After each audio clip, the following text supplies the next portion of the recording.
정말 믿기 힘든 일이 벌어졌습니다. 평생 오페라 무대에서 박수갈채를 받던 프랑스 여성이 한국의 작은 마을 회관에서 한국의 트로트를 부르며 울음을 터뜨렸다는 소식이 전해졌기 때문인데요. 나는 다시는 노래하지 않겠다고 맹세했던 그녀가 76세의 나이에 낯선 한국 땅에서 한국의 노래를 부르며 눈물을 흘렸던 이유가 무엇이었을까요?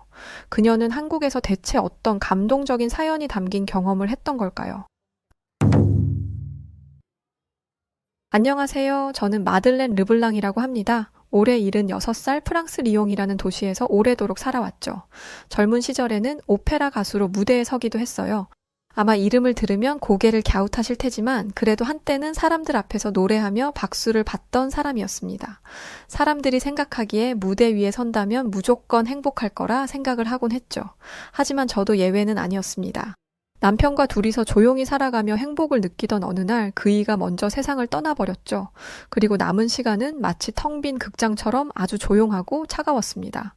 딸아이는 일찍이 한국으로 건너가 결혼하고 가정을 꾸리며 살고 있었어요. 저보다 훨씬 강하고 멋지고 바쁜 아이였죠. 맞벌이 부부로 살아가는 딸과 사위, 그리고 이제는 대학생이 된 손주 모두 각자의 삶에 충실했고 저는 점점 세상과 거리를 두게 되었습니다. 건강도 그리 좋지 않았어요. 나이가 드니 몸도 이제 하나둘 고장나기 시작했고 몸이 아프면 마음도 조심스러워진다는 그 말이 뭔지 알겠더군요. 사람을 믿고 다가가는 일, 기대하는 일 전부 조심스러워졌어요. 그러던 어느 날 딸아이가 제안을 했습니다. 엄마 그러지 말고 한국에 와서 우리랑 같이 살아요. 여기 노인 복지도 좋고 사람들이 참 따뜻해서 엄마가 참 좋아할 것 같아요. 그 말에 저는 솔직히 별 기대를 하지 않았습니다. 세상 어디든 외로움이라는 것은 따라오는 법이니 말이죠. 그렇게 저는 작은 가방 하나에 제 삶을 담아 아주 먼 나라 한국, 그 중에서도 부산이라는 바다 도시로 향하게 되었습니다. 고고하게 평생을 살아온 저였지만 속으로는 늘 외로움을 끌어안은 채 살아왔던 사람이었죠. 그렇게 저는 긴 비행 끝에 한국이라는 낯선 땅에 발을 디뎠습니다. 비행기 창가에 앉아 구름 위를 천천히 미끄러지듯 가는 비행기의 흔들림을 느끼며 저는 오랫동안 눈을 감고 있었어요. 혹시라도 마음속 어지러운 생각들이 잠시라도 멈추어 주길 바라면서 말이죠. 딸아이가 보내준 영상을 꺼내 틀어보기도 했습니다. 그 영상은 한국 노인 복지 소개라는 제목의 밝고 환한 영상이었죠. 환한 미소를 짓는 노인들과 친절한 봉사자들, 공원에서 손주들과 산책하는 모습들이 이어졌어요. 하지만 저는 화면을 오래 바라보지 못했습니다. 이런 영상들은 언제나 아름답기는 하죠. 그러나 현실은 늘 그보다 차가운 법이니 말입니다. 핸드폰을 조용히 덮고 저는 다시 창밖을 바라봤어요. 무언가를 기대하지 않으면 실망할 일도 없을 테니까요. 비행기가 착륙하고 낯선 언어로 울려 퍼지는 안내방송 소리에 저는 순간 움찔했습니다. 한국어, 이제는 제게도 곧 일상이 되어야 할 말이겠죠. 그렇게 도착한 김해공항은 수많은 사람들 틈을 지나며 저는 마치 거대한 강물에 휩쓸리는 작은 나뭇잎처럼 느껴졌습니다. 부산은 따뜻한 바다 도시라고 들었지만 어쩐지 그날의 공기는 차갑고 멀게만 느껴졌어요. 딸과 사위는 바쁜 시간을 쪼개어 저를 마중 나왔습니다. 서둘러 아파트로 이동을 했죠. 이곳이 앞으로 제가 살아야 할 곳이구나 하며 둘러봤습니다. 작고 심플한 아파트의 모습이었죠. 새로 리모델링을 했는지 벽지는 하얗고 깨끗했어요. 1인용 식탁이 하나 놓여 있고 거실에는 조그만 벽시계가 규칙적으로 집 소리를 내고 있었습니다. 짐을 내려놓고 저는 조심스럽게 방 안을 둘러보기 시작했어요. 사진 하나 걸려있지 않은 텅 빈 벽, 그리고 낯선 냄새가 살짝 감도는 새집, 창문 건너로는 옆동 아파트의 벽만이 가득 보였습니다. 그 모습에 저도 모르게 아주 작은 한숨이 새어나왔어요. 이제 여기가 정말 내가 살 집이구나. 낯설고 쓸쓸한 마음을 애써 숨긴 채 저는 천천히 거실 한복판에 앉아 가방을 하나하나 열어 정리를 시작했습니다. 프랑스에서 가져온 건 많지 않았어요. 그중 남편과 함께 찍었던 작은 액자 하나와 오래된 스카프 몇 장, 그리고 젊은 시절 무대에 섰을 때 쓰던 낡은 보석 상자 하나 그렇게 있었죠. 아무도 모를 제 작은 역사들이 이 작은 아파트 안에 하나둘 조용히 놓이기 시작했습니다. 그 순간 제 마음 한구석에서 조심스럽게, 아주 조심스럽게 이 작은 땅 위에서 다시 살아낼 수 있을까 하는 생각이 일었습니다. 하지만 아직은 기대하지 않기로 했어요. 한국 사람들은 정이라는 게 있다고 들었거든요.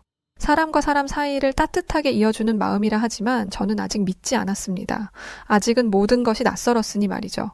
그렇게 한국에서 적응을 하며 지낸 지 사흘째 되는 날, 딸아이는 아침 일찍 제 방문을 두드렸습니다. 엄마 오늘 건강검진 가야 해요. 예약해놨으니 얼른 준비해요. 저는 머뭇거리며 고개를 끄덕였어요. 몸도 그다지 좋지 않았고 솔직히 병원이라는 곳에 가는 것조차 마음이 무거웠지만 더는 미룰 수 없었습니다. 딸과 사위는 출근해야 한다며 집 앞 골목에 있는 동네 보건소를 알려주고 서둘러 나갔어요. 혼자 남은 저는 작은 가방 하나를 들고 아직 익숙치 않은 거리로 천천히 걸어 나섰습니다. 바람이 조금 쌀쌀해졌구나 실감했어요. 높은 건물 사이로 불어오는 바람이 프랑스 리옹의 골목길과는 또 다른 쓸쓸함을 안겨주었습니다. 보건소 앞에 도착했을 때 저는 순간 당황했어요. 건물 앞에 길게 줄이 늘어서 있었던 것이죠. 할머니, 할아버지들, 젊은 아빠와 아기까지 모두들 순서가 오기를 조용히 기다리며 대기를 하고 있었습니다. 이 작은 동네에 이렇게 사람이 많단 말이야? 속으로 한숨이 나왔어요. 줄이라는 것, 기다림이라는 것은 언제나 삶을 지치게 하니 말이죠. 저는 무심히 스마트폰을 만지작거리며 줄 끝에 조용히 섰습니다. 바로 그때였어요. 한 아주머니가 다가왔습니다. 자원봉사자라는 이름표를 단 따뜻한 미소를 가진 중년의 여성이었죠. 그분은 저를 향해 부드럽게 손짓을 하기 시작했어요. 여기 이쪽에 앉으세요. 줄 서 있는 사람들 옆에 조그마한 의자들이 줄지어 놓여 있었습니다. 몸이 불편한 이들을 위해 준비해둔 배려였죠. 저는 얼떨결에 아주머니가 가리킨 자리에 앉았습니다. 그리고 그녀가 천천히 또박또박 한국어와 약간의 서툰 영어로 검진 절차를 설명해 주는 걸 들었어요. 한국어를 잘 모르니 알아듣지 못한 부분도 분명 있었지만 그 마음만큼은 분명히 느낄 수 있었습니다. 괜찮아요. 서두르지 마시고 천천히 하세요. 처음으로 이 낯선 땅에서 누군가 제게 이렇게 따뜻한 눈빛을 건네주었죠. 조금 후 진료실 문이 열리고 제 차례가 되었습니다. 조심스럽게 안으로 들어서자 하얀 가운을 입은 젊은 남자 의사가 환하게 웃으며 일어났습니다. 어서 오세요. 편하게 앉으세요. 의사는 한국어로 천천히 말을 건넸고 곧이어 알아듣기 쉽게 몇 마디 영어로도 설명을 덧붙였어요. 심장이 두근거렸습니다. 프랑스에서 이건 상상도 할 수 없는 일들이었죠. 프랑스에서는 특히 공공병원에서는 의사를 만나 진료를 받기 위해 2주, 3주씩 기다리는 것은 너무도 일상적인 일이었죠. 그렇게 어렵게 예약한 진료 시간조차 서두르기 일쑤였어요. 하지만 이곳에서 의사는 제 눈을 바라보며 마치 제 이야기를 듣고 싶다는 듯 고개를 끄덕였습니다. 혈압을 재는 동안에도 저를 향해 친절하게 웃으며 말했어요. 괜찮습니다. 천천히 말씀하세요. 저는 순간 이 모든 것이 꿈만 같았어요. 간호사는 능숙하게 검사를 도왔고 의사는 한참이나 제 건강 상태를 세심히 살펴보았습니다. 그 따뜻한 공기에 취한 듯 저는 어느새 자연스럽게 몇 마디를 더 건넸어요. 저도 모르게 닫혀있던 마음의 문이 조금 열렸던 것이죠. 그렇게 검진이 모두 끝나고 계산대로 가니 젊은 직원이 환하게 웃으며 말했습니다. 어르신은 무료입니다. 결제하실 금액 없으세요? 저는 멍하니 서 있었습니다. 무료라는 말에 황당했어요. 지갑을 꺼내려던 손이 허공에 머물렀습니다. 프랑스에서는 건강보험이 있다 해도 작은 진료 하나에도 비용을 지불해야 했어요. 게다가 긴 대기와 불친절함은 늘 따라왔죠. 하지만 한국은 이렇게 따뜻하게 대해주고도 돈조차 받지 않는다니 충격적이었습니다. 손에 쥔 지갑을 꽉 움켜쥔 채 저는 조심스럽게 물었어요. 정말 괜찮습니까? 직원은 웃으며 고개를 끄덕였습니다. 네, 어르신 건강하세요. 이내 저는 고개를 끄덕였지만 제 가슴 어딘가 깊숙한 곳에서는 설명할 수 없는 이상한 감정이 꿈틀대고 있었어요. 이게 감사함인지 낯섦인지 혹은 오랜만에 느껴보는 인간적인 따뜻함인지 모르겠었죠. 보건소를 나서며 저는 고개를 들어 맑은 한국의 하늘을 바라보았습니다. 한국에 오기 전 제가 상상했던 모습과는 조금 다른 느낌이었고 따뜻함이 저를 감싸고 있었어요. 어느덧 한국에 온 지도 일주일이 지나가고 있었습니다. 매일 아침 딸과 사위는 바쁘게 출근하고 손자는 학교에 가느라 얼굴 보기가 참 어려웠죠. 그렇게 식구들이 모두 나가고 나면 집안에는 고요한 정적만이 흘렀습니다. 유일하게 들리는 소리는 벽시계가 또각거리는 정도였죠. 그나마 창문을 활짝 열어두면 창밖으로 자동차 소리, 아이들 웃음소리가 들려왔지만 그 모든 소리들이 저와는 꼭 다른 세상의 것처럼 이질감이 느껴졌습니다. 저는 그저 집안에 틀어박혀 책을 보거나 낯선 드라마를 틀어놓고 의미 없이 시간을 보낼 뿐이었죠.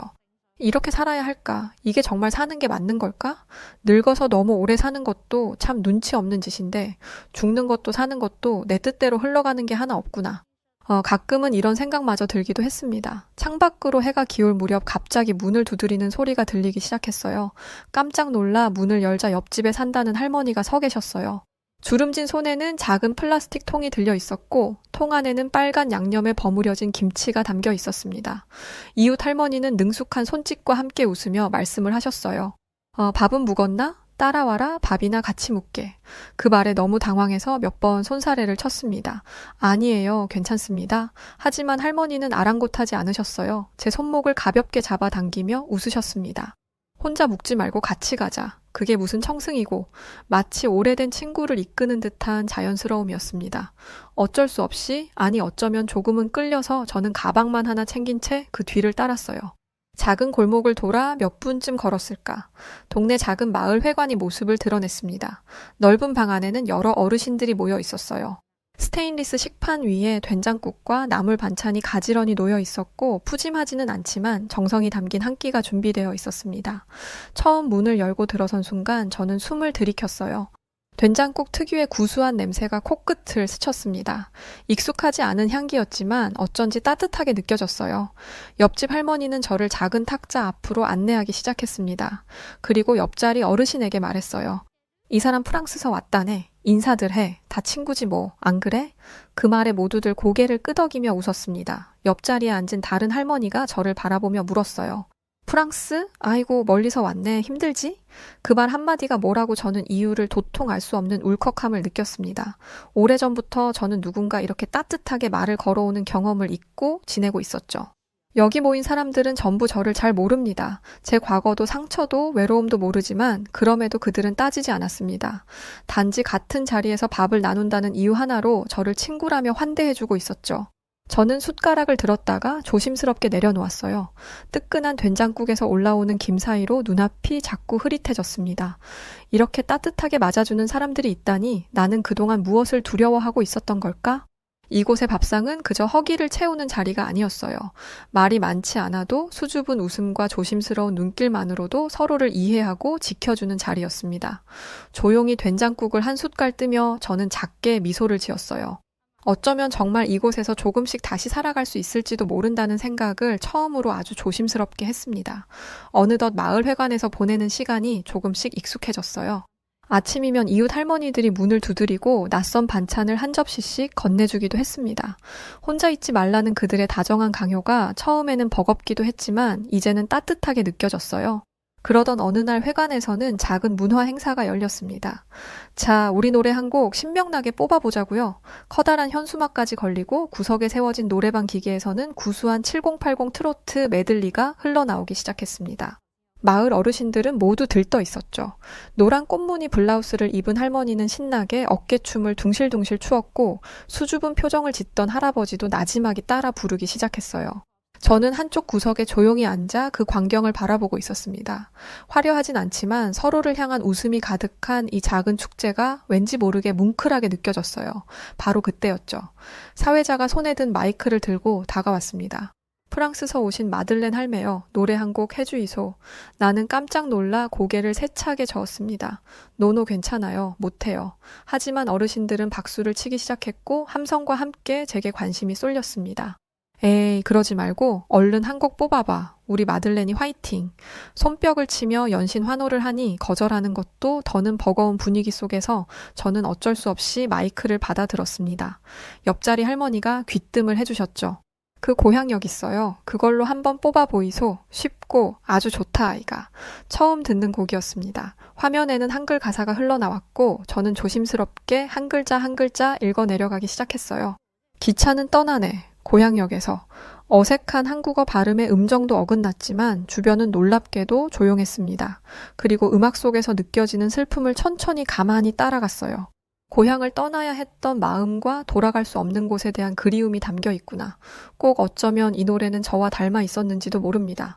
리옹을 떠나 낯선 부산에 와서 사는 제 모습, 그리고 남편과 사별하고 홀로 남겨진 제 모습, 그 모든 시간이 이 짧은 멜로디 속에서 되살아나고 있었어요. 저도 모르게 목소리에 떨림이 섞였습니다. 이 노래 어디서 많이 들어본 것 같아. 가사는 모르겠지만 이 마음은 알 것 같아. 노래가 끝나자 경로당 안은 한순간 적막해졌어요. 그러다 누군가 박수를 짝짝짝 치기 시작했고 곧이어 모든 사람들이 따뜻한 박수를 보냈습니다. 어떤 할머니는 손등으로 눈시울을 훔쳤어요. 그리고 누군가 외쳤습니다. 우리 마들렌 할매 원래 가수였대요. 기똥차죠? 순간 저는 피식 웃었습니다. 그리고 그 웃음은 끝내 눈물로 번졌어요. 고요하게. 하지만 멈출 수 없게 저는 소매로 얼굴을 가리고 조심스럽게 눈물을 닦았습니다. 프랑스 무대에서 수백 번 노래를 부르면서도 느끼지 못했던 감정이 오늘 이 작은 마을 회관에서 터져 나왔습니다. 노래는 언어를 넘고 나이를 넘고 국경도 넘는다는 것을 저는 오늘 처음으로 배웠어요. 참 감사합니다. 행사가 끝나고 북적이던 마을 회관이 조금씩 조용해질 무렵이었어요. 테이블을 정리하던 마들렌의 앞으로 한 젊은 여성이 다가왔습니다. 단정한 정장을 입고 부드럽게 웃으며 허리를 숙였어요. 안녕하세요. 구청 문화복지과에서 나왔습니다. 오늘 노래 정말 감명 깊게 들었습니다. 혹시 시간이 괜찮으시면 어르신들께 노래를 가르쳐 주실 수 있으실까요? 저는 다소 경계하는 표정으로 고개를 끄덕였습니다. 낯선 사람의 낯선 제안에 조금 당황스러웠죠. 이어 제안을 받은 후 놀란 듯 눈을 깜빡였고 곧 고개를 천천히 저었습니다. 저는 무대에 섰던 사람입니다. 교사처럼 가르칠 수 있는 자격은 없는 사람이라 어렵겠네요. 제 말의 담당자는 저를 이해한다는 듯 부드럽게 웃음을 보였습니다. 알아요. 하지만 어르신들은 노래를 잘하는 방법을 배우고 싶은 게 아니라 그저 함께 웃고 싶어 하실 거예요. 할머니 목소리는 사람 마음을 따뜻하게 만드니까요. 저는 그 말에 기분이 참 좋아서 살짝 미소를 지었습니다. 그러나 아직 마음 깊은 곳 어딘가가 조심스러웠어요. 내가 정말 이들에게 필요한 존재일까? 도움을 줄 수 있을까? 그날 이후 며칠 동안 저는 제안에 대한 답을 주지 않았습니다. 아파트 방안 벽에 걸린 고요한 시계를 바라보며 긴 시간을 생각에 잠겨 보냈어요. 그러던 어느 늦은 오후 낯익은 이웃 할머니가 저희 집 문 앞에 작은 봉투를 놓고 갔다. 무슨 일일까? 조심스럽게 봉투를 열어보니 한 장의 손편지가 들어 있었습니다. 종이는 약간 구겨졌고 글씨는 삐뚤빼뚤했지만 그 안에 담긴 마음은 너무도 따뜻하고 또렷했죠. 할머니, 그날 할머니 노래 듣고 내 하루가 외롭지 않았어요. 요즘 몸도 아프고 집에만 있어 많이 우울했는데 할머니 목소리 들으니까 옛날 생각도 나고 눈물이 났어요. 고마워요. 또 듣고 싶어요. 저는 그 편지를 한참 동안 읽고 또 읽고 편지를 꼭 쥔 채 가만히 떨었습니다. 그리고 속으로 생각했어요. 내가 부른 노래가 누군가의 외로움을 달랬단 말인가. 눈가가 뜨거워졌고 아무 말도 할 수 없었습니다. 봉투를 가슴에 꼭 끌어안고 마들렌은 고요한 거실 한복판에 앉아 오래도록 눈을 감고 있었어요. 멀리서 들려오는 아파트 복도 아이들의 웃음소리, 벽시계가 또각또각 새겨 넣는 시간소리 그 모든 것이 그날따라 유난히 따뜻하게 느껴졌습니다. 그날 밤 저는 오랜만에 스스로에게 속삭였어요. 어쩌면 나의 마지막 무대는 이 작은 마을 한복판이 될지도 모르겠구나. 고심 끝에 결국 하기로 결정을 했습니다. 문화센터에서의 노래교실은 생각보다 빠르게 자리를 잡았어요. 어르신들은 매주 모여 함께 노래를 부르고 웃고 때로는 울기도 했죠. 그 모습을 찍어두었던 작은 영상 하나를 저는 그저 추억 삼아 찍은 줄만 알았어요. 며칠 뒤 바쁘게 학교를 다니던 손주와 집에서 오랜만에 시간을 함께 보냈죠. 그런데 손주가 이런 말을 했습니다. 할머니 이거 봤어요? 라고 물으며 손주는 제게 핸드폰을 내밀었죠. 그 화면에 문화센터에서 노래 부르던 제 모습이 담긴 영상이 재생되고 있었습니다. 저게 왜, 아니 이 영상이 어떻게 너한테 있니? 당황스러워 물으니 손주는 대답했습니다. 제가 편집해서 유튜브에 올려봤어요. 프랑스 할머니가 부른 한국 트로트라고 해서 말이죠. 그런데 할머니 조회수가 벌써 몇 천이 넘었어요. 댓글도 엄청 달렸고요. 저는 믿기지 않았습니다. 조심스럽게 영상을 보고 있었죠. 손주가 붙인 제목은 그랬습니다. 프랑스 할머니가 부른 한국 트로트, 고향역. 그런데 제 노래 영상을 본 낯선 사람들의 댓글에는 따뜻한 말들이 한가득 있었고 저는 많이 놀랐어요. 이 목소리에서 진심이 느껴진다. 할머니 덕분에 눈물이 났어요. 우리 할머니 생각이 나네요. 멀리서 와서 한국 노래를 불러주셔서 감사합니다. 마들렌 할머니. 저는 천천히 댓글 하나하나를 읽었습니다. 어딘가 먼 나라의 사람들이 제 자신의 목소리에 따뜻한 마음을 보낸다는 사실이 가슴 깊숙이 울려왔죠. 그런 저를 가만히 보던 손주는 이런 말을 했습니다. 할머니 앞으로 매주 하나씩 찍어봐요. 같이 연습하고 같이 올리는 거예요. 그러나 손주의 제안에 저는 주저했습니다. 노래를 좋아하긴 하지만 이렇게 대중 앞에 서는 것은 또 다른 용기가 필요했기 때문이죠. 제가 망설이니 손주는 오히려 제게 더 진지한 얼굴로 물었습니다. 할머니 덕분에 저도 다시 할머니랑 더 가까워진 것 같아요. 사실 요즘 바쁘다고 연락도 뜸했었는데 이젠 할머니랑 노래하는 시간을 갖고 싶거든요. 손주의 진심이 담긴 말에 제 가슴이 뭉클하게 저려왔습니다. 조심스럽게 손을 내민 손주의 손을 저는 천천히 잡았어요. 그날부터였습니다. 낮에는 문화센터에서 어르신들과 함께 노래를 부르고 저녁이면 손주와 거실에 앉아 새로운 노래를 연습했어요. 손주는 기타를 치며 박자를 맞춰주었고 저는 가사를 또박또박 따라 불렀습니다. 서툴지만 웃음이 끊이지 않는 정말 행복한 시간이었죠. 오늘은 무슨 노래 할까? 제가 이렇게 물으면 손주는 웃으며 장난스럽게 말하기도 했습니다. 할머니 이번엔 최신곡 도전해봐요. 발라드 해보실래요? 어때요? 손주의 말에 배를 부여잡고 깔깔거리며 웃었습니다. 늘 텅 비어 있던 이 거실에서 두 세대는 언어도 세월도 넘어 음악이라는 따뜻한 다리로 서로의 마음을 그렇게 이어가기 시작했죠. 그렇게 무려 1년의 시간이 흘렀습니다. 문화센터의 작은 무대 위에서 수십 명의 어르신들이 앉아 축하 무대가 열렸죠. 이번엔 어르신들이 준비한 특별한 공연이었고 저 역시 그 자리에 섰습니다. 그동안 함께한 노래교실과 노래방 행사에서의 기억들이 하나둘 스쳐 지나갔어요. 이곳은 이제 더 이상 낯설지 않았습니다. 더는 저 역시 외국인이 아닌 마을의 일부가 된 기분이 들었죠. 저는 무대 위에서 마지막 준비를 마친 후 숨을 고르며 무대 앞으로 나섰습니다. 무대 뒤에서 저를 기다리던 자원봉사자 청년이 성큼 다가왔어요. 그리고 저를 보고 살짝 웃으며 말문을 열었습니다. 할머니 저 사실 외로웠어요. 집에서도 학교에서도 다들 바빠서 혼자였죠. 근데 할머니 웃는 거 보면서 저도 웃게 됐어요. 할머니는 저에게 정말 큰 힘이었어요. 저희 한국에 와서 이렇게 노래해 주셔서 감사합니다. 저는 그 말을 들으며 잠시 말을 잇지 못했습니다. 청년의 눈빛에 담긴 진심을 느끼며 손을 내밀어 그가 말한 대로 그 손을 따뜻하게 잡았어요. 나도 네 덕분에 살아있다고 느꼈단다. 너처럼 젊은 사람이 나를 기억해주고 그렇게 웃어준다는 게 얼마나 고마운지 몰라. 청년의 눈빛이 조금씩 흔들리기 시작했습니다. 아마 제 말에 담긴 깊은 의미와 그동안 함께한 순간들이 그의 마음을 울렸기 때문이지 않을까 싶었어요. 그렇게 저는 그런 청년을 보며 미소를 지었습니다. 어느새 저희 두 사람은 서로에게 없어서는 안 될 존재가 되어 있었죠. 그리고 마침내 무대가 시작되었습니다. 저는 무대에 올라 손에 마이크를 쥐었어요. 제가 부르려는 노래는 바로 저를 참 많이 닮은 고향역이었습니다. 지난날 처음 불렀을 때의 감정은 이제 그리움으로 변해 있었죠. 마치 고향에 돌아온 듯한 기분이었습니다. 이번에는 눈물이 아닌 환한 미소와 함께 부르기 위해 저는 깊은 숨을 들이쉬고 조용히 가사를 입 밖으로 내뱉었어요. 기차는 떠나네, 고향역에서. 제 목소리는 부드럽게 퍼져나가기 시작했고 이내 사람들은 제 노래에 집중하기 시작했습니다. 이번에는 제가 그토록 그리워하던 고향이 아니라 이곳 한국에서의 삶이 떠올랐어요. 부산 마을 사람들, 자원봉사자 청년, 그리고 그가 만난 수많은 이들이 떠오르며 저는 점점 더 힘을 내어 노래를 불렀어요. 무대 아래에서 어르신들은 눈을 감고 가슴을 쥐어잡았습니다. 그들이 느낀 감정은 제가 처음 느꼈던 그 감정과 같았을 겁니다. 이곳에서 내 존재를 인정받고 소중하게 여겨지는 것. 노래가 끝났을 때 마을 사람들은 일제히 박수를 쳤습니다. 그 박수 소리는 그동안 제가 이곳에서 얻은 모든 사랑과 안정의 표현이었죠. 그 가운데 자원봉사자 청년이 자리에서 일어나 먼저 저를 향해 손이 터지도록 박수를 보냈습니다. 이내 청년은 울먹이며 말했어요. 할머니 고맙습니다. 제가 할 수 있는 건 그것뿐이라도 이렇게 할머니와 함께 할 수 있어서 정말 행복해요. 저는 미소를 지으며 고개를 끄덕였어요. 그동안 제가 마주했던 외로움과 슬픔이 이 순간에는 모두 사라지고 그 자리에 따뜻한 연대와 사랑만 남아 있었습니다. 그리고 그 순간 저는 깨달았어요. 저를 위한 울음, 그리고 저를 위해 준 사랑들, 전부 이 나라는 다 함께 나누어 주었다는 사실을 말이죠. 제 삶은 이제 한국에서 다시 시작된 것이었죠. 여기 한국에서 받은 따뜻한 손길들이 다시 제 마음속 깊은 곳에서 우러나며 새로운 희망을 만들어가고 있었습니다.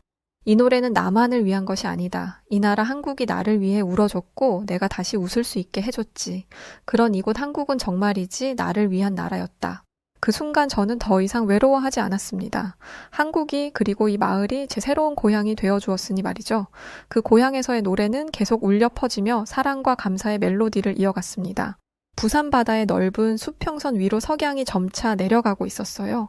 붉게 물든 하늘과 그 아래로 펼쳐진 바다의 물결은 마치 시간을 잊은 듯 고요하고 평화로웠습니다. 저는 해안가에 서서 손에 기타를 쥐고 한참을 바라보고 있었어요. 제 얼굴에는 여유와 평온이 가득했고 손끝에서 느껴지는 기타의 부드러운 촉감은 그동안의 고단한 날들을 모두 잊게 만들었죠. 프랑스에서 나는 조용히 사라지려 했습니다. 한국에서 나는 다시 노래를 부르게 되었습니다. 여기는 사람을 기억해주는 나라입니다. 이 말을 하며 저는 활짝 웃음을 보였습니다. 그때의 제 표정은 마치 그간의 긴 여행이 끝나고 마침내 제 자신을 찾은 듯한 기쁨과 감사가 묻어나 있었죠. 그리고 그 웃음은 이제 더는 누구에게도 외로움이 아닌 따뜻한 기운을 주는 웃음이었습니다. 저는 현재 부산문화센터 어르신 노래 강사로 활발하게 활동 중에 있어요. 지난 1년 동안 저는 마을 사람들과 이웃들, 또 자원봉사자들과 함께 많은 시간을 보냈죠. 그동안 받은 사랑과 감사를 저는 다시 문화센터의 어르신들에게 되돌려주고 있습니다. 매주 진행되는 노래 교실에서 저는 열정적으로 노래를 가르치고 있죠. 제 목소리는 더 이상 단순히 한 곡의 노래를 부르는 것이 아니었습니다. 그 안에는 수많은 이야기가 담겨 있고 삶의 의미와 연결된 깊은 울림을 전달하고 있었어요. 어르신들이 제게 배운 것은 단지 노래뿐만 아니라 서로를 위한 소통과 사랑이었습니다. 제 손끝에서 나오는 선율은 단순한 음악이 아니라 마음과 마음을 이어주는 다리가 되었다고 생각해요. 이제 저는 문화센터의 중요한 일원이 되었고 어르신들에게는 그 누구보다 큰 영감을 주는 존재가 되었습니다. 부산의 일상 속에서 저는 더 이상 외로움에 잠기지 않아요. 언제나 저를 기다려주는 사람들과 언제든지 손을 내밀어주며 저와 함께 노래를 부를 수 있는 이들이 있죠. 그렇기에 저는 이제 혼자가 아닙니다. 저는 가만히 기타를 놓고 바다를 다시 한번 바라봤어요. 석양은 점차 어두워지고 바다의 물결은 여전히 고요하게 밀려오고 있었습니다. 저는 그 끝없는 수평선 위에서 제가 발견한 평온과 사랑을 깊이 느끼고 있었죠. 이곳이 나의 마지막 무대입니다. 하지만 내가 부른 노래는 영원히 이곳에 남아있을 거예요. 마지막 무대라 해도 나는 여전히 노래할 수 있음을 이 나라는 나를 기억해주고 나도 이곳을 기억할 겁니다. 저는 그렇게 바다를 향해 서서 기타를 들고 그것을 가슴에 살며시 기대며 낭만과 오늘의 부산을 즐기며 하루하루를 살고 있습니다. 그 소리는 고요한 바다의 파도처럼 매 순간 한음한음이 마음속 깊이 스며들고 있어요. 어쩌면 이 노래가 제 마지막 무대일지 모르지만 제게 있어 이 무대는 결코 끝이 아니라 생각합니다. 저는 그 누구보다 삶의 모든 순간이 노래처럼 아름다울 수 있다는 사실을 한국에 와서 배웠기에 잘 알고 있죠. 그리고 이 바다와 이 땅 사람들이 제게 준 사랑을 영원히 마음속에 새기며 한국에서 전 죽을 때까지 노래를 부르고 따뜻한 온정을 서로 주고받으며 살아갈 것입니다. 긴 글 읽어주셔서 감사합니다.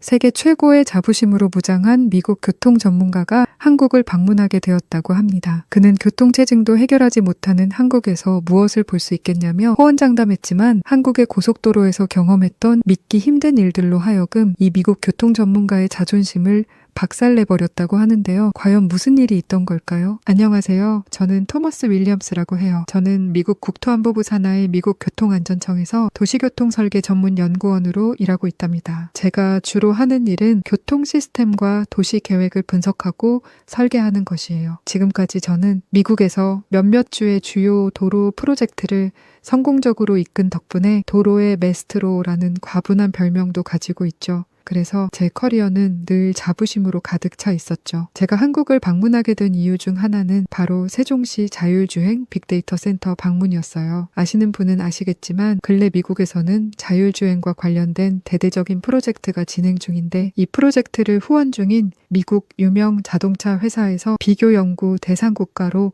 한국을 강력하게 추천했거든요. 또 그 회사가 한국과 기술 협약이 되어 있어서 꾸준히 정보를 교환하는 상태였죠. 이 일과 관련해서 그 자동차 회사에서는 저희 프로젝트 팀에 연구원 한 명을 파견했어요. 그는 이미 한국 세종시의 자율주행 빅데이터 센터를 방문한 경험이 있었는데요. 그가 말하길 세종시는 한국 정부가 스마트 시티로 개발 중인 대표적인 도시로 자율주행차와 스마트 도로 기술의 테스트 베드 역할을 하고 있다고 열정적으로 말하더군요. 특히 세종시 자율주행 빅데이터 센터는 수많은 차량과 교통 데이터를 분석해 자율주행 시스템을 최적화하는 핵심적인 역할을 하고 있고 근래 기술 발전이 세계 최고 수준을 이루고 있다고 강조했죠. 저는 그의 말을 들으면서도 속으로 반신반의했어요. 한국에 그런 시설이 있다고? 거창한 이름에 비해 실질적인 성과는 없지 않을까? 이 파견 연구원이 정말 연구를 제대로 했을까 의심이 들었어요. 솔직히 기업 연구원 중에서는 대충 연구만 하고 연구비만 챙기는 경우도 비일비재하니까요. 그래서 제가 그에게 구체적으로 어떤 성과가 있었나요? 라고 물었을 때 그는 자신감 있게 데이터를 제시하며 교통사고율 감소, 도로 효율성 향상과 같은 수치적인 데이터를 말했어요. 하지만 그 순간에도 제 머릿속에는 이런 생각이 떠오르더라고요. 수치야, 얼마든지 조작 가능하잖아. 자율주행은 실제로 운전을 해봐야 얼마나 효과적인지는 알 수 있지. 이어서 그 파견 연구원이 세종시가 세계적으로도 인정받는 자율주행 기술의 중심지가 될 가능성이 높다고 말했을 때 저는 약간 진심으로 비웃음이 올라오더군요. 그래서 비꼬듯이 말해주었죠. 한국에는 미국처럼 넓고 다양한 도로 환경이 있는 것도 아닌데 그런 좁고 한정된 테스트 환경에서 나온 결과가 과연 얼마나 신뢰할 수 있을까요? 라고 했죠. 제 말을 듣는 순간 그의 얼굴이 굳어지는 게 보이더군요. 그리고는 그렇게 단정 지을 수는 없어요. 한국의 스마트 도로는 실제 데이터 기반으로 설계되고 검증된 시스템이에요. 넓은 도로만이 중요한 게 아니죠. 효율성, 기술의 융합, 그리고 실제 적용 가능성이 더 중요하다고 봅니다. 라며 단호하게 반박하더군요. 절대 물러서지 않으려는 그의 반응에 저는 기분이 상했어요. 그래서 좀 더 공격적으로 물었죠. 그럼 당신은 결국 한국의 기술이 미국 기술보다 더 뛰어나다고 주장하려는 거예요? 라고요. 그러자 그는 잠시 망설이다가 비교가 아니라 각국의 상황에 맞는 강점이 다르다는 말입니다. 그런 관점에서 저는 세종시에서 이루어진 기술 발전은 세계적으로도 주목할 만한 수준이라고 생각해요. 라고 단호하게 대답하더군요. 파견 연구원과 저와의 대화는 그 이후에도 계속해서 팽팽한 긴장감을 유지했어요. 그는 자신이 보고 경험한 세종시와 한국의 기술에 대해 확신을 가지고 있었고 저는 그 절대적인 확신에 오히려 의구심이 더 커졌습니다. 사실 처음에 저는 한국을 꼭 방문하지 않아도 되었어요. 하지만 그 자동차 회사에서 파견된 그 연구원과의 대화에서 저는 큰 반감을 가지게 되었고 그래서 제가 직접 확인해서 확실하게 대응을 하지 않으면 이후 저의 연구에 큰 차질이 생길 것 같은 예감이 들더군요. 그 자동차 회사는 이번 프로젝트에 가장 크게 후원을 하고 있었기 때문에 후원사라는 이름으로 이래라 저래라 간섭을 할 가능성이 매우 높았거든요. 그래서 저의 이번 세종시 방문은 명목적으로는 한국의 도로교통 기술과 시스템이 세계적인 기준에 부합하는지 확인하고 그를 통해서 현재의 프로젝트에 참고하려는 목적이었지만 내심은 전혀 그게 아니었죠. 저는 이 연구원의 콜을 납작하게 만들어주고 자동차 회사가 제 연구에 간섭하지 않도록 확실하게 선을 그어야겠다고 작심했답니다. 한국 방문을 준비하기 위해 출발 일주일 전 미국 국토안보부 대외협력부에 한국의 국토교통부를 통해 세종시 자율주행 빅데이터 센터와 관련된 자료를 요청했습니다. 아무래도 국제적으로 협력하는 일이니 최소한 일주일, 길게는 2, 3주쯤 걸릴 거라 예상했어요. 그런데 제가 요청을 보낸 지 10분도 안 돼서 메일이 하더라고요. 순간 당황해버리고 말았죠. 이렇게 빨리 답변이 올 줄 누가 알았겠어요. 예전에 같은 아시아국인 일본에 비슷한 요청을 했을 때 거의 보름 정도 걸렸던 기억이 갑자기 떠오르더군요. 얼떨떨한 기분으로 메일을 열어보니 세종시 자율주행 빅데이터 센터에 대한 소개와 성과 그리고 주요 프로젝트에 대한 상세한 자료들이 깔끔하게 정리되어 있었어요. 그 자료들을 읽다 보니 처음에는 저도 모르는 사이에 빠져들어서 이 정도라면 꽤 잘 운영되는 곳인가 라는 생각도 들었어요. 하지만 정신을 차리고 내용을 좀 더 자세히 들여다보니 오히려 의심이 커지더군요. 자율주행과 관련하여 축적된 세종시 빅데이터 센터의 데이터에는 기술적인 진보는 물론이고 도저히 믿기 어려운 완벽한 안전성 입증, 더 나아가 고질적인 한국의 교통체증 해소까지 언급되어 있었는데 이건 마치 연구자료나 통계자료가 아니고 그냥 광고자료라는 생각이 딱 들었습니다. 아니 아무리 기술이 발전했다고 해도 아직 수많은 난제가 남아있는 자율주행 분야에서 이런 시스템이 실제로 완벽하게 구현되었을 리가 없거든요. 지금 미국이나 유럽에서도 매우 국소적인 지역에서 매우 한정된 조건으로 택시 등 최소한의 교통수단에 대해서 자율주행에 대한 연구가 진행 중이잖아요. 물론 언론에서는 당장 2, 3년 내에 자율주행이 상용화될 거라고 과장해서 떠들어대고 있긴 하죠. 하지만 최일선에서 연구하는 저는 알잖아요. 아직 해결해야 할 문제들이 수두룩하다는 걸요. 그래서 자료를 옆으로 책상 위에 던지면서 속으로 생각했어요. 이걸 어떻게 믿어? 직접 가서 봐야겠다.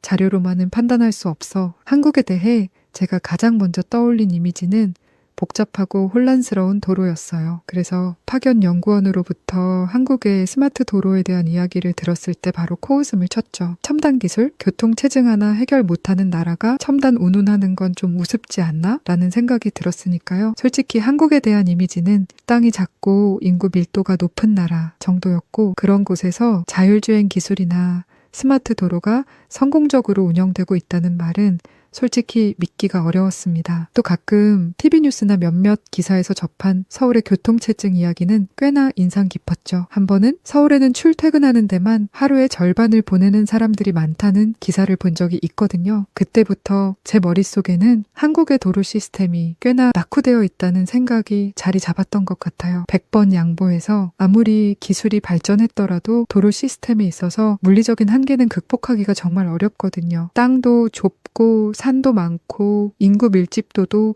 세계 최고 수준인데 기술이 아무리 좋아봤자 한계가 있을 것이 뻔하니까요. 원래 못 살고 가난한 국가일수록 도로체증은 심각하거든요. 필리핀이나 베트남과 같은 동남아시아 국가들의 도로 교통체증만 봐도 알 수 있죠. 또 제가 이런 한국에 대한 편견을 강화하게 된 또 다른 이유는 몇몇 영상에서 봤던 한국의 골목길 때문이에요. 좁고 복잡한 도로에서 차들이 겨우겨우 지나가는 모습을 보면서 어떻게 저런 곳에서 차를 운전하고 다니지? 라는 의문이 든 적이 있거든요. 또 어떤 영상을 보면 한국에서는 주차도 이상하게 하더라고요. 한국에서는 주차를 후진으로 하던데 제가 나고 자란 미국에서는 후진으로 주차를 하는 사람이 거의 없거든요. 땅이 너무 좁기 때문에 차를 다닥다닥 붙이기 위해서 후진 주차를 할 수밖에 없다는 설명을 들으니 안타깝다는 생각까지 들 정도였습니다. 그래서 한국이 교통 시스템에 꽤나 투자하고 있다는 이야기를 들었지만 제 머릿속에는 여전히 복잡한 얽히고 엉킨 차들과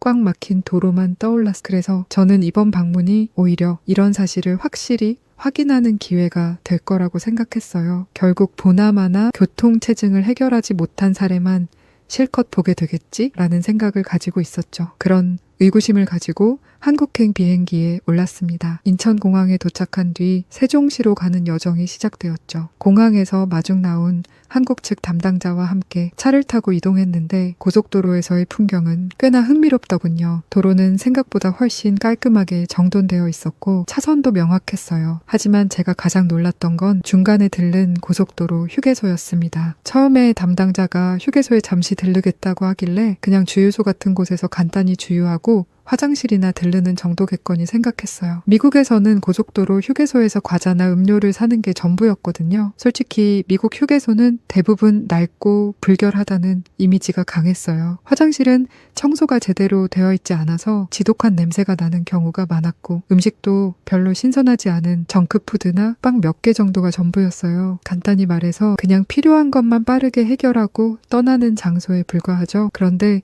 한국 휴게소에 들어서자마자 저는 마치 작은 마을에 온 듯한 느낌을 받았어요. 넓은 주차장과 깔끔하게 정돈된 건물들, 그리고 사람들로 붐비는 풍경이 마치 세련된 쇼핑몰 같았어요. 미국 휴게소와 비교하면 그 차이가 실로 하늘과 땅 차이라고 해도 과언이 아니에요. 한국 휴게소는 단순히 주유하고 소변을 보기 위해서 잠깐 들리는 곳이 아니라 사람들이 편안하게 머물면서 충분히 쉬고 즐길 수 있는 휴양지처럼 보였어요. 건물 안으로 들어가니 눈앞에 펼쳐진 광경은 더욱 정말 놀라웠습니다. 다양한 음식점들이 줄지어 있었고 그 메뉴도 간단한 정크푸드나 빵 같은 것이 아니라 떡볶이, 순대, 어묵 같은 간식부터 수많은 메뉴로 구성된 한식, 중식, 일식, 양식까지 다 있더군요. 메뉴들이 어찌나 다채로운지 도대체가 뭘 먹어야 할지 모를 정도더군요. 솔직히 저는 머리가 띵했어요. 몇 분간 아무 말도 할 수 없었죠. 마치 딴 세상에 와 있는 듯한 붕뜬 느낌이 들더군요. 이런 광경은 미국 휴게소에서 정말 0.1 상상할 수 없는 풍경이었거든요. 게다가 음식들이 전부 너무나 신선해 보였고 조리된 냄새가 식욕을 자극했어요. 그때 한국 담당자는 저를 위해서 몇 가지 메뉴를 추천해 주었고 저는 돈가스를 주 메뉴로 하고 부메뉴로 김밥, 떡볶이, 그리고 따뜻한 어묵 국물을 먹게 되었죠. 양이 좀 많았지만 너무 맛있어 보여서 꼭 먹어보고 싶었거든요. 지금 안 먹으면 또 언제 먹을 수 있겠냐고 생각하면서요. 음식을 먹고 있는 저에게 한국 측 담당자는 음식 맛이 꽤 괜찮죠? 라고 물었고 저는 고개를 끄덕이며 네, 너무 맛있네요. 라고 대답했어요. 하지만 사실 그냥 맛있는 수준이 아니었죠. 이 정도면 최고급 요리라고 해도 과언이 아닐 정도로 너무나 맛이 정갈하고 깔끔했으니까요. 하지만 마음 한켠으로는 그냥 여기까지 먼 길 오느라 배가 고파서 더 맛있게 느끼는 거 아닐까 생각도 가졌습니다. 음식을 다 먹고 화장실에 갔어요. 화장실도 미국과는 비교할 수 없을 정도로 깨끗했습니다. 미국 휴게소 화장실에서는 청결에 대한 기대를 전혀 안 하거든요. 그냥 급한 볼일만 해결할 수 있으면 된다고 생각하죠. 그런데 한국 휴게소의 화장실은 마치 어느 고급 호텔 로비 화장실에 들어온 것과 같은 착각이 들 정도였죠. 심지어 수전에 손을 대니 자동으로 물이 나오고 멈추고 하더라고요. 이건 사실 호텔에서도 보지 못한 시스템이거든요. 그것뿐인가요? 세면대 옆에는 핸드드라이어와 손 세정제까지 다 구비되어 있었죠. 솔직히 크게 놀라긴 했지만 아무 일 없는 듯 다시 마음을 가다듬고 생각했죠. 휴게소 화장실을 이 정도로 과하게 할 필요가 있을까라고 생각하며 속으로 비아냥대었죠. 화장실을 이렇게까지 꾸미는 게 과연 실용적일까? 그냥 괄시하려고 이렇게까지 하는 거 아닐까라는 생각이 들었으니까요. 소변을 보고 나와서 둘러보니 근처에 지역 특산품을 파는 상점들이 보였어요. 저는 처음에 이런 것들이 왜 필요한지 의아하더군요. 그런데 다른 사람들이 거기서 지역 특산물을 구매하는 모습을 보니 이해가 됐어요. 미국에서는 고속도로에서 지역의 독특한 문화를 느낄 기회가 전혀 없는데 한국 휴게소는 단순히 쉬어가는 곳을 넘어 지역의 경제와 연결되는 플랫폼 역할까지 하고 있다는 생각이 들더군요. 차로 돌아온 저는 한국 측 담당자에게 한국은 정말 디테일에 신경을 많이 쓰는 나라군요. 라고 말했어요. 그랬더니 담당자는 의아한 표정으로 그래요? 무슨 디테일이죠? 라고 묻더군요. 그래서 제가 이런저런 디테일을 얘기했더니 자기는 한국에서 태어나서 한국에서만 자랐기 때문에 그냥 어릴 때부터 당연하고 익숙해서 그런 생각을 못 해봤다고 하더라고요. 2시간 30분 정도 달린 후 저는 세종시 자율주행 빅데이터 관제센터에 도착하게 되었어요. 일단 저는 그 규모와 시설의 현대적인 모습을 보며 감탄하지 않을 수 없었습니다. 유리로 된 외관은 첨단 기술을 다루는 시설답게 세련되어 보였고 건물 안으로 들어가니 거대한 디지털 스크린과 정밀한 장비들이 눈길을 끌었어요. 센터 관계자는 이곳이 한국의 자율주행 기술 개발의 핵심 역할을 맡고 있다고 설명하더군요. 관제실에 들어서니 벽을 가득 채운 대형 스크린에 실시간 도로 상황과 자율주행 차량의 움직임이 나타나고 있었어요. 관계자는 데이터 수집을 위해 키로 구간의 도로에 설치된 노변 기지국과 차량, 사물간 통신 UX 시스템이 어떻게 작동하는지 설명했어요. 특히 간성읍행버스 BRT 전용 도로에서의 자율주행 테스트가 현재 진행 중이라는 이야기를 들었을 때 겉모습만 화려한 시설이라고 생각했던 제 편견이 조금씩 흔들리기 시작하더군요. 관계자는 센터에서 하루에만 수십 테라바이트의 교통 데이터를 처리하고 있으며 이를 통해 도로 상황에 맞는 최적의 자율주행 알고리즘을 개발하고 있다고 강조했어요. 이 데이터를 기반으로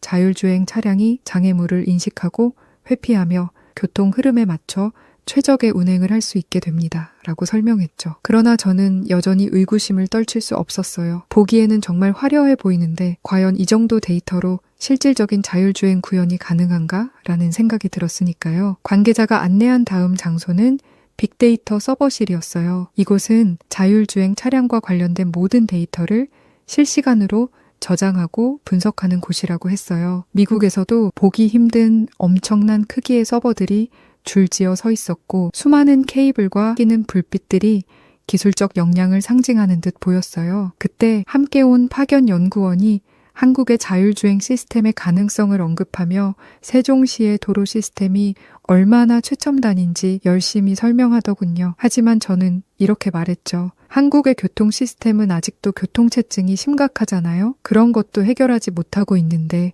과연 이런 시설이 실효성이 있을까요? 라며 반문했어요. 파견 연구원은 단호한 목소리로 직접 확인해보면 다르게 생각하실 겁니다. 라고 답하더군요. 이렇게 여전히 의견 차이가 좁혀지지 않은 상태로 저희는 센터에서 본 데이터와 기술이 어떻게 실제 도로에서 구현되고 있는지 직접 확인해 보기로 했어요. 물론 속으로는 이 모든 걸 제대로 돌아갈 리가 없을 거야 라고 생각하면서요. 그날 저녁 저는 우리 대화를 곱씹으며 한국의 기술을 과연 객관적으로 보고 있는지 스스로에게 질문을 던졌어요. 연구원의 열정과 자신감이 단순히 과장이 아닌 걸까요? 아니면 제가 너무 미국적인 관점에서만 문제를 바라보고 있는 걸까요? 아직 결론을 내리지는 못했지만 분명한 건 갈등 속에서 조금씩 생각의 틀이 흔들리고 있다는 점이었어요. 이어서 저희는 자율주행이 실제로 시연되는 것을 확인할 수 있는 공간으로 이동했어요. 직원들은 모두 능숙하게 움직이고 있었고 대형 화면들에는 실시간으로 분석되는 자율주행차 데이터가 빼곡히 표시되고 있었죠. 곧 담당자가 이제 시연을 시작한다고 말하더군요. 담당자의 신호에 따라서 실시간으로 세종시 곳곳을 달리고 있는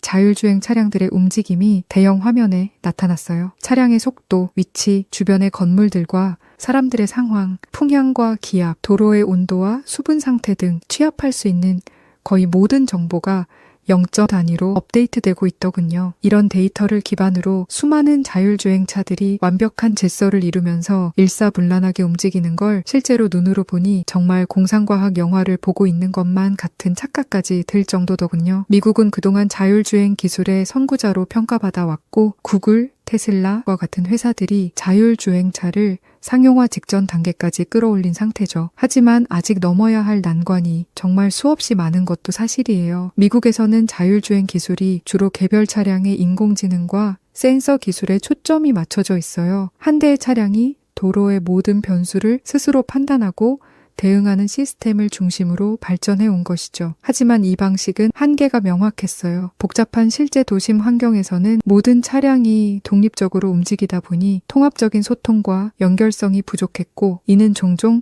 사고나 비효율적인 교통 흐름으로 이어졌죠. 그런데 한국은 접근 방식이 전혀어요. 자율주행 차량뿐만 아니라 도로 환경 전체와의 통합적인 시스템 구축에 초점을 맞췄더라고요. 조금 전에 데이터 센터에서 봤던 실시간 교통 데이터와 차량 간의 완벽한 협업과 커뮤니케이션이 이루어지고 있었고 이는 단순히 차량 하나만의 기술로는 설명할 수 없는 차원이었어요. 도로 자체가 마치 살아 숨쉬는 것처럼 개별 차량 하나하나와 소통하고 신호체계 역시 유기적으로 작동하며 이러한 과정에서 발생하는 모든 데이터가 도로에 운행 중인 모든 차량에 실시간으로 공유되는 모습은 저를 완전히 압도해버리더군요. 저는 순간적으로 표정이 굳어져서 멍하게 바라보고 있었고 같이 왔던 파견 연구원이 씩 웃으면서 그런 저를 보고는 그래서 제가 한국 기술을 배울 필요가 있다고 말했던 겁니다. 라고 말하는 거예요. 저는 처음으로 자신감이 꺾이는 기분을 느꼈어요. 저는 화면만 뚫어지게 바라보며 애써 아무 일 없다는 투로 말했어요. 아니 그런데 왜 한국의 자율주행이 아직 잘 알려지지 않았을까요? 뭔가 문제가 있으니까 그런 것 아닌가요? 라고요. 그러자 한국 측 담당자는 한국의 자율주행 기술은 이제 세계 최고 수준에 올랐다고 자부합니다. 하지만 아직 한 가지 약점이 있다면 법적, 제도적인 측면에서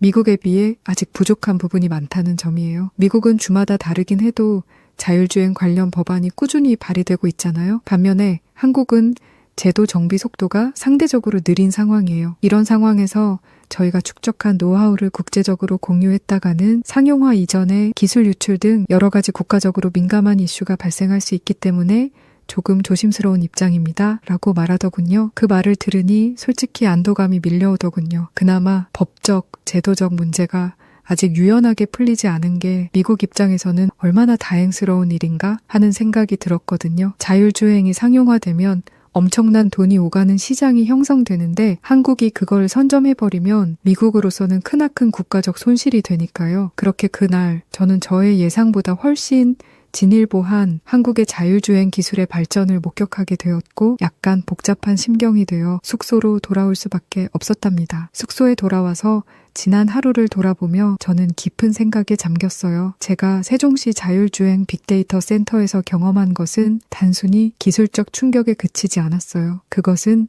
제 자신에 대한 반성과도 깊이 연결된 시간이었어요. 저는 그동안 한국의 기술 수준을 지나치게 깎아내리고 그들의 도로 시스템과 교통 환경을 비하하며 우월감을 느꼈던 과거의 저를 돌아보게 되었고 저의 편견이 얼마나 터무니없었는지 뼈저리게 느낄 수 있었거든요. 그래서 저는 인정하기로 했어요. 한국은 단순히 좁은 땅에서 자원을 효율적으로 사용하는 것을 넘어 스마트한 사고와 창의적인 접근법으로 도로와 교통 시스템을 완전히 새로운 차원으로 끌어올리고 있다는 것을요. 미국이 자율주행 기술의 선두주자라고 믿고 자부심에 가득 차 있던 저는 그 믿음이 절대적인 진리가 아님을 깨달았어요. 한국은 이미 기술적 우위를 바탕으로 도로와 차량 그리고 데이터를 유기적으로 결합한 새로운 표준을 만들어가고 있었으니까요. 단지 제도적인 이유로 드러내지 않고 있는 것 뿐이었던 거죠. 일전에 군대 간부로 있던 한 친구에게 한국은 이미 핵무기 개발 기술을 보유하고 있고 마음만 먹으면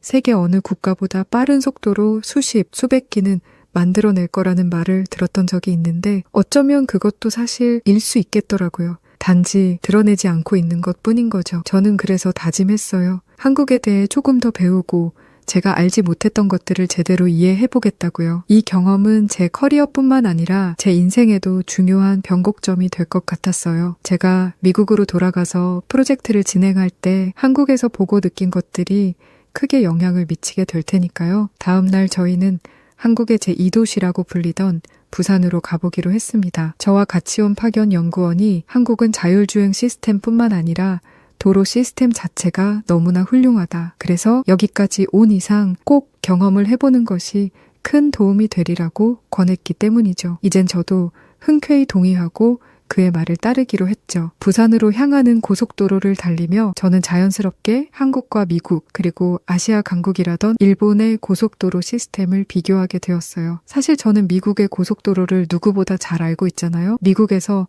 평생 자동차로 출퇴근을 하고 출장길에 수많은 줄을 넘나들었으니까요. 고속도로는 미국인들에게 없어서는 안 될 필수적인 인프라지만 솔직히 그 상태는 실망스러운 경우가 많았어요. 미국 고속도로는 종종 포트홀로 가득하고 관리가 제대로 이루어지지 않는 곳이 많아요. 심지어 대형 트럭이 도로를 점령하는 경우도 흔하고요. GPS가 실시간 교통 정보를 제공한다고 해도 그 정보를 활용하기 어려운 환경이 너무나 많으니 무용지물에 가깝죠. 그리고 고속도로 휴게소라고 해봐야 대개는 낡은 건물에 몇 가지 스낵과 음료를 파는 자판기가 전부였어요. 주유소와 화장실이 있는 것만으로 감사해야 하는 수준이었죠. 미국의 방대한 도로망에도 불구하고 시스템적 세심함은 부족하다고 느껴질 때가 많았어요. 그리고 5년 전 일본에서 휴가를 보냈을 때는 일본 고속도로 시스템에 정말 감탄했던 기억이 있습니다. 그때는 와이프와 함께 드라이브를 하며 잘 관리된 도로와 깔끔한 톨게이트는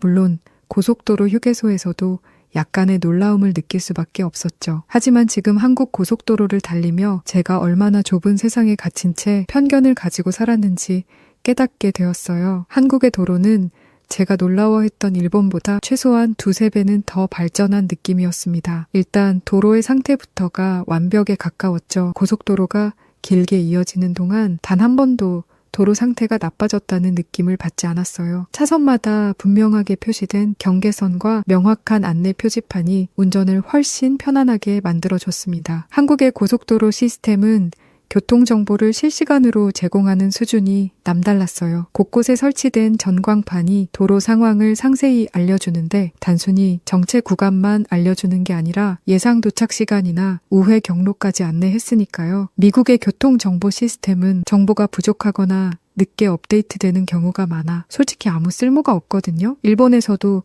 실시간 정보 제공이 있었지만 한국처럼 세밀하고 통합적인 느낌은 아니었어요. 그리고 톨게이트를 통과할 때는 또 다른 충격이었죠. 하이패스 시스템 덕분에 멈추지 않고 부드럽게 통과할 수 있었어요. 일본에서도 ETC란 시스템이 있지만 한국의 하이패스는 더 빠르고 효율적으로 작동하고 있었습니다. 미국 톨게이트는 여전히 현금을 주고받거나 간신히 카드 결제를 지원하는 곳도 많아서 이런 차이는 거의 하늘과 땅 차이였죠. 더 놀라운 것은 어떻게 이렇게 도로망이 완벽하게 전 국토에 깔려 있을 수 있는가 하는 거였어요. 한국에는 이렇게 험준한 산이 많음에도 불구하고 완벽한 수준의 아스팔트 도로가 깔려 있잖아요. 이건 미국에서는 상상도 못할 일이거든요. 또 터널을 뚫어서 이런 일을 해냈다는 것을 눈으로 확인하니 한국 사람들의 총명함과 도전 정신에 입이 떡 벌어지더군요. 한국 사람들은 도로 위의 경험을 통하여 정말 큰 편안함과 즐거움을 느끼겠구나 하는 생각이 들더군요. 저는 이런 편안함과 즐거움을 한국에서 처음 느껴봤거든요. 이렇게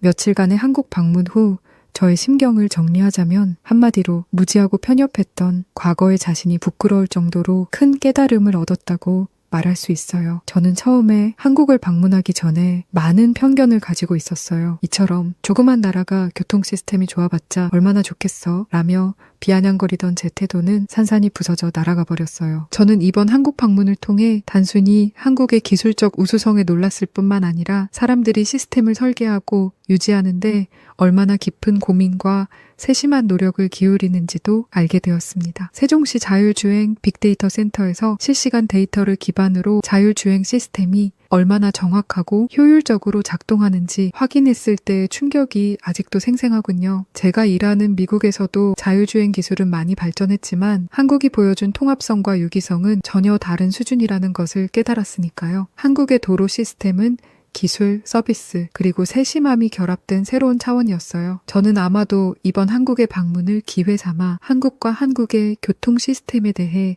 비난했던 것에 대해 깊이 사과하고 싶었고 한국에서 얻은 경험과 깨달음은 단순히 제 식견을 넓히는데 그치지 않고 미국에 돌아가 도로 관련 프로젝트를 진행하면서도 한국에서 배운 기술적 통찰과 서비스 마인드가 큰 도움이 될 거라고 생각하고 있습니다. 실제로도 그렇고요. 미국에 와서 일을 하면서 예전 같았으면 지나쳤을 세부 사항에 대해 더 깊이 고민하게 되고 사람 중심의 접근법을 생각하게 된 것도 모두 한국에서 배운 것들 덕분이었으니까요. 앞으로 제 커리어가 어떻게 전개되든 한국에서 배운 이 모든 것이 평생 저의 기준점이자 영감이 될 것 같아요. 아참, 그리고 부산에서 보낸 시간은 정말 즐거웠습니다. 부산의 해운대 해변에서 산책하고 자갈치 시장에서 신선한 해산물을 맛보던 그 순간순간은 잊을 수 없을 만큼 특별했어요. 무엇보다도 사람들의 솔직하고 친절한 태도가 정말 인상 깊었죠. 여행을 하면서 사람들에게 길을 물어볼 때가 몇 번 있었는데 정말 진심으로 도움을 주는 모습이